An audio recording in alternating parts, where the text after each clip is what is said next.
This is Paul Thomas, Senior Editor of Pharmaceutical Manufacturing, talking today with Frederick Schick, and Frederick is the CIO of SciLog. Frederick, thanks for being with us today. Thanks a lot, Paul. Frederick, you just recently received a patent. What was the patent all about? Is it something new?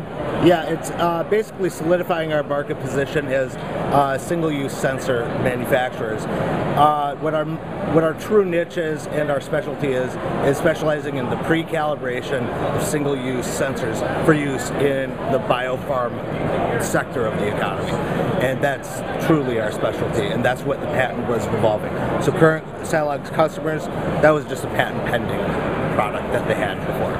Okay, so you've known this was coming, but it's a significant milestone for the company. It is a significant milestone in every respect, yes. And again, I think the pre-calibrated single use is what you're saying is really different here. Yes, no one else on the market is going to be able to offer that.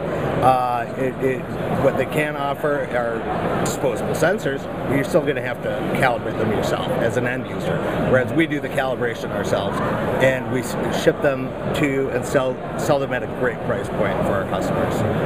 Now, are the end users appreciating that in terms of, are they coming to you saying, wow, we've been waiting for this for a long time finally, or are you kind of having to go to them and say, look, here's what we're able to do for you?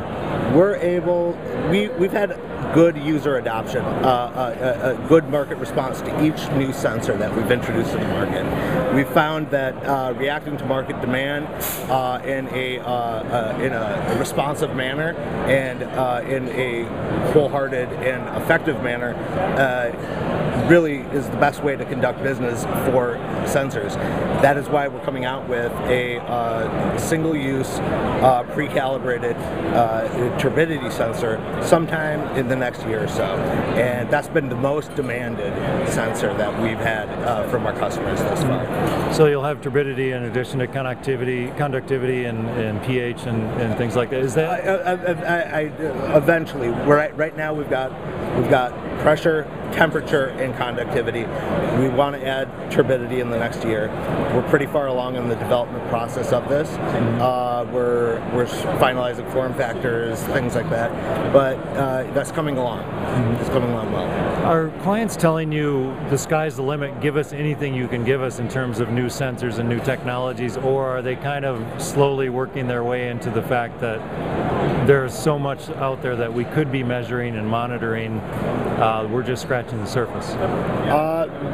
Honestly, our approach is to react to customer demand. So if everybody came out and said, we want to measure pH next week, and we saw that the customers who are already using our products, which are typically the ones that we'll talk to first and get the quickest response to, if there's strong enough demand, we'll make it. So we like talking to our existing customers and then talking to people who are new customers and asking them what they are looking for in terms of sensing solutions, and we like innovating to meet customer demand. Yeah. What do you see as happening? I know you can't tell us everything that you have in development, but what's going to happen in the future of bioprocess monitoring? What kinds of technologies are we going to start seeing? We're going to see a stronger move towards automation and a stronger move towards single use, at least on the process development and pilot level applications for developing any kind of biologics. I think that single-use applications are going to be a growth market for a long time to come. And how about standardization and just ease of implementation, those sorts of things?